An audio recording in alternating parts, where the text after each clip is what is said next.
প্রিয় দর্শক, সাজ্জাদ কাদিরের প্রীতি এবং শুভেচ্ছা নিন। এই মুহূর্তে আপনাদের সামনে কথা বলতে এসেছি সেনাপ্রধান জামাত বৈঠক আগামীর রাজনীতিতে কি হতে যাচ্ছে এই প্রসঙ্গটা নিয়ে আপনাদের সামনে কথা বলবো।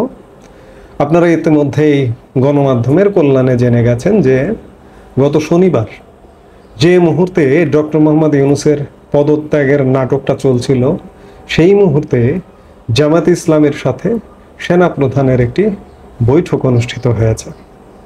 আমি ওই সময় পদত্যাগ নাটকের একাধিক ভিডিওতে এটি বলেছিলাম যে ডক্টর মোহাম্মদ ইউনূসের পদত্যাগ নিয়ে সবচেয়ে বেশি উদ্বেগের কারণ জামাতের, উৎকণ্ঠার কারণ জামাতের, কারণ জামাত সবচেয়ে বেশি বেনিফিশিয়ারি। পেছন থেকে যাবতীয় কলকাঠি নাড়ে জামাত। সেই জায়গা থেকে জামাত সবচেয়ে বেশি দৌড়ঝাঁপ করেছে। জামাত দফায় দফায় বিএনপির সাথে বৈঠক করেছে, জামাত দফায় দফায় এনসিপির সাথে বৈঠক করেছে, এবং যারা ক্রীড়নক বাংলাদেশের এই মুহূর্তের রাজনীতির, সেই তাদের সাথে সেনাবাহিনীর সাথেও জামাত বৈঠক করেছে।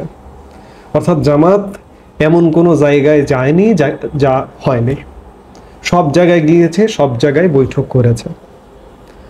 আপনাদের দেশের প্রচলিত রাজনৈতিক দলগুলোকে আমি বলবো জামাতের কাছে রাজনীতি শিখতে, জামাতের কৌশলের কাছে রাজনীতি শিখতে। জামাত সেনাবাহিনীকে কনভিন্স করেছে, বিএনপিকে কনভিন্স করেছে, এনসিপি তো তাদেরই তাদেরই অংশ যদি বলেন হতে পারে। সেই জায়গা থেকে জামাত সেনাবাহিনীকে কনভিন্স করে ডক্টর মোহাম্মদ ইউনূসকে সেনাবাহিনী কর্তৃক কি একটা সিগন্যাল দেয়নি? আপনি কি মনে করেন? সিগন্যাল ছাড়া, সেনাবাহিনীর সিগন্যাল ছাড়া ডক্টর মোহাম্মদ ইউনূস টিকে আছে? অসম্ভব। সেনাবাহিনীর সিগন্যাল ছাড়া এক মুহূর্ত ডক্টর মোহাম্মদ ইউনূস থাকবার কোনো এখতিয়ার নাই এবং থাকা সম্ভব না। এক মিনিট না, 1 মিনিট আগে বলবে যে আপনি চলে যান, 1 মিনিট পরে ডক্টর ইউনূস চলে যাবে। সেই জায়গা থেকে সেনাবাহিনী থেকে অবশ্যই সিগন্যাল দেওয়া হয়েছে। গতকালকে সেনাবাহিনীর ব্রিফিংয়ে কি দেখলেন? সরকারের সাথে সেনাবাহিনীর কোনো মুখোমুখি ঘটনা নেই, মুখোমুখি হবার ঘটনা নেই। সরকার এবং সেনাবাহিনী একসাথে কাজ করছে। অর্থাৎ ডক্টর মোহাম্মদ ইউনূসের সরকার সেনাবাহিনীর সরকার, সেনা সমর্থিত সরকার এবং জামাত সমর্থিত সরকার। সেই জায়গা থেকে জামাত বর্তমানে দেশ শাসনে নেপথ্য ভূমিকায় অবতীর্ণ হয়েছে। আগামীতে পাকাপোক্তভাবে জামাত আসবে যে এটি এক প্রকার নিশ্চিত। আমার বোঝা হয়ে গেছে, আমার ক্যালকুলেশন হয়ে গেছে। আমি 5 আগস্ট পরবর্তী সময়েই বলেছিলাম, আবারও বলছি, এর মধ্যে অনেক কথা বলেছি, কিন্তু একটা ক্যালকুলেশন কমপ্লিট যে জামাত দেশ জাহান্নামে যাক, দেশ যাই হোক না কেন, আগামী যে নির্বাচনটি হতে যাচ্ছে, সম্ভাব্য সময় বিভিন্ন জায়গা থেকে, বিভিন্ন ফোরাম থেকে শোনা যাচ্ছে যে ফেব্রুয়ারি নাগাদ নির্বাচনটা হবে। যেভাবেই হোক আগামীর ক্ষমতায় জামাত। আওয়ামী লীগ, বিএনপি, আওয়ামী লীগ তো নেই। আওয়ামী লীগ আদৌ নির্বাচন করতে পারবে কিনা সে ব্যাপারে সন্দেহ সংশয় আছে। বিএনপি নির্বাচন করতে পারবে, কিন্তু বিএনপি আসলে আগামীতে ক্ষমতায় যাবে না, ক্ষমতায় যেতে দেওয়া হবে না। জামাতের কৌশলের রাজনীতির কাছে বিএনপি একদম নস্যি।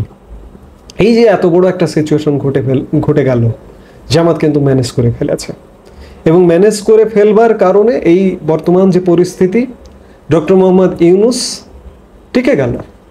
হয়তো সামনে নানা রকম সমস্যা আসবে, যে আজকেও সচিবালয় উত্তাল, এখানে উত্তাল, সেখানে উত্তাল, মব হচ্ছে, এগুলো চলবেই, এগুলো চলতেই থাকবে। দেশের মানুষের খুব সহসা বাংলাদেশের মানুষ যে একটা শান্তির দেশে ঢুকে যাবে, এটি আপনি যদি ভাবেন, আপনি যদি স্বপ্ন দেখেন, আমিও স্বপ্ন দেখাতে আর পারবো না।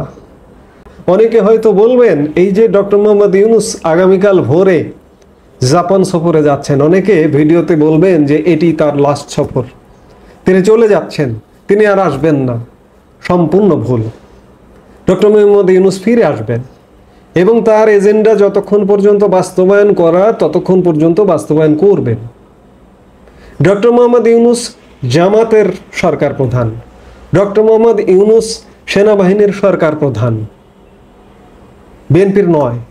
এর মধ্যে আরেকটি কানাঘুষা আছে যে গত 12 মে যখন প্রজ্ঞাপন জারি করে আওয়ামী লীগের কার্যক্রম নিষিদ্ধ করা হলো, 13 মে অসমর্থিত সূত্রের খবর যে বিএনপি নেতা সালাউদ্দিন আহমেদের নেতৃত্বে বিএনপিরও একটি দল সেনাপ্রধানের সাথে সাক্ষাৎ করেছেন।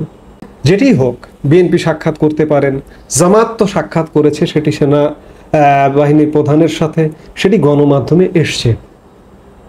অর্থাৎ জামাতের নিয়ন্ত্রণে দেশটা। এই যে আজকে জামাতের একজন নেতা এটিএম আজহারুল ইসলাম, যিনি যুদ্ধাপরাধের দায়ে মৃত্যুদণ্ডপ্রাপ্ত আসামি ছিলেন, তিনি আজকে খালাস পেয়ে গেছেন। বাংলাদেশে বা মুক্তিযুদ্ধে কোনো যুদ্ধ অপরাধ ঘটেনি। এটি আমার কথা না, এটি জামাতের কথা। জামাতের যে নেতাদের মতিউর রহমান নিজামী, আলিয়া হোসেন মোহাম্মদ মুজাহিদ কিংবা গোলাম আজম, দেলোয়ার হোসেন সাইদি, যাদেরকে অপরাধের দায়ে কাউকে ফাঁসিতে ঝোলানো হয়েছে, কাউকে যাবজ্জীবন দেওয়া হয়েছে, কাদের মোল্লা, তাদের আসলে বিচারটি সঠিক হয়নি। এটি জামাতের বয়ান। বাংলাদেশের মুক্তিযুদ্ধে কোনো যুদ্ধাপরাধ ঘটেনি, যার কারণে আজকে এটিএম আজহারুল ইসলাম, এটি এখন আমি বলছি এটি যে এখন থেকে বাংলাদেশের মানুষকে এটিই ভাবতে হবে, মুক্তিযুদ্ধে কোনো যুদ্ধাপরাধ ঘটেনি। যার দরুন জামাতের নেতাদের যে শাস্তিগুলো দেওয়া হয়েছে সেগুলো অন্যায়, এখন এটি মনে করতে হবে। কিংবা স্বাধীন বাংলাদেশে অনেক ঘটনা ঘটেনি। 21শে আগস্টের মতো গ্রেনেড হামলার ঘটনা বাংলাদেশে ঘটেনি। এগুলো কিচ্ছু হয়নি। আপনি সেই বাংলাদেশে ফিরে যান। আগামীর বাংলাদেশটা এমন হবে, আপনি জাতীয় সঙ্গীতের কথা বলেন, আপনি জাতীয় পতাকার কথা বলেন, আপনার জাতীয় সঙ্গীত থাকবে না, এটি মেনে নিতে হবে আপনার। আপনি যদি এই বাংলাদেশ মনে করেন যে এই বাংলাদেশে আপনি থাকবেন, এটি আপনার মেনে নিতে হবে। আপনি জাতীয় সঙ্গীতকে আঁকড়ে ধরে রাখতে পারবেন না, আপনি জাতীয় পতাকায় আঁকড়ে ধরে থাকতে পারবেন না। এমনকি মানচিত্রও চেঞ্জ হয়ে যেতে পারে। জামাতিরা ভারত দখল করতে পারে, ভারতের বিভিন্ন অঙ্গরাজ্য দখল করতে পারে। জামাত সেনাবাহিনী মিলিয়ে আমাদের এখন মনে হচ্ছে আমরা সেই বাংলাদেশে চলে গেছি। কথাগুলো আসলে দুঃখের, কথাগুলো আবেগের, কথাগুলো ইমোশনের। অনেকের হয়তো শুনতে ভালো লাগবে না। আজকে এই পরিস্থিতি হওয়ার জন্য দায়ী আওয়ামী লীগ, এই পরিস্থিতি হওয়ার জন্য দায়ী বিএনপি, বাংলাদেশের মানুষ। এখন দীর্ঘদিন বর্তমানে জামাতি শাসনে, জামাতি পরোক্ষ শাসনে চলছেন। আগামী দিনটাও জামাতের শাসনে তৈরি হবার জন্য প্রস্তুতি নিন। যদি এই দেশে থাকতে চান, সেটিকেই মনে করতে হবে আইন, সেটিকেই মনে করতে হবে শাসন, সেটিকেই মনে করতে হবে দেশ, সেটিই হবে বাংলাদেশ। এই হচ্ছে আগামীর বাংলাদেশ হতে যাচ্ছে। এই মুহূর্তে এ পর্যন্তই। সবাই ভালো থাকুন, সুস্থ থাকুন। আমাদের ভিডিওগুলো নিয়মিত পেতে সাবস্ক্রাইব করুন Sajjad Kadir and the legends YouTube channel এবং লাইক, কমেন্ট, শেয়ার করে সাথে থাকুন।